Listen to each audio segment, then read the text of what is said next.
വാർത്തകളിലേക്ക്. പ്രധാനമന്ത്രി നരേന്ദ്രമോദിയുടെ ജനപ്രീതി വർദ്ധിച്ചതായി സർവേ ഫലം. അധികാരത്തിലെത്തി 9 വർഷം പൂർത്തിയാകുകയും ലോക്സഭാ തെരഞ്ഞെടുപ്പ് അടക്കമുള്ള മറ്റ് തെരഞ്ഞെടുപ്പുകൾ വരാനിരിക്കെയുമാണ് NDTVയും ലോക് നീതി സെന്ററും സംയുക്തമായി നടത്തിയ സർവേ ഫലം പുറത്തുവന്നത്. രാഹുൽ ഗാന്ധി ജനപ്രീതിയിൽ മുന്നിലാണെങ്കിലും 2024 പ്രധാനമന്ത്രിയായി മോദിയെയാണ് സർവേ പ്രവചിക്കുന്നത്.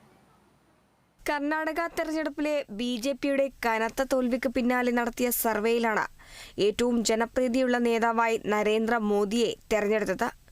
കർണാടകയിലെ തെരഞ്ഞെടുപ്പ് തോൽവിയോ മറ്റ് ആരോപണങ്ങളോ മോദിക്ക് മങ്ങലേൽപ്പിച്ചില്ലെന്നാണ് NDTVയും ലോക് നീതി സെന്ററും സംയുക്തമായി നടത്തിയ സർവേ ഫലങ്ങൾ പറയുന്നത്.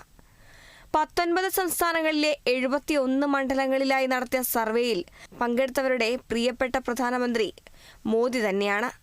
രാഹുൽ ഗാന്ധിയുടെ ജനപ്രീതി വർദ്ധിച്ചെങ്കിലും മോദിയോളം എത്തിയിട്ടില്ലെന്നാണ് സർവേ.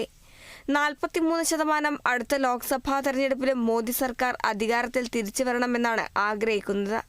അടുത്ത തെരഞ്ഞെടുപ്പിൽ 40% BJPക്ക് വോട്ട് ചെയ്യുമെന്നും 29% കോൺഗ്രസിനെ തുടക്കുമെന്നും സർവേയിൽ പറയുന്നു.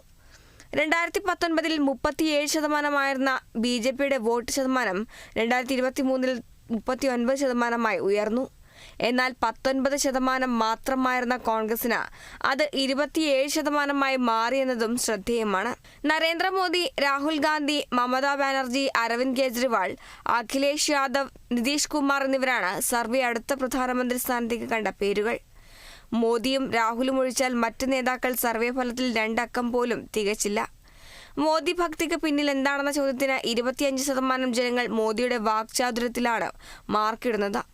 20% നരേന്ദ്രമോദി വികസനം ലക്ഷ്യമാക്കി പ്രവർത്തിക്കുന്നതെന്നും 13% മോദി കഠിനാധ്വാനിയായ പ്രധാനമന്ത്രിയാണെന്നും വിശ്വസിക്കുന്നു. അത്ര തന്നെ പേർ മോദി പ്രഭാവത്തിന്റെ ആരാധകരാണ്. 11% മോദി നടപ്പിലാക്കിയ പദ്ധതികൾക്കാണ് വോട്ട് നൽകുന്നത്.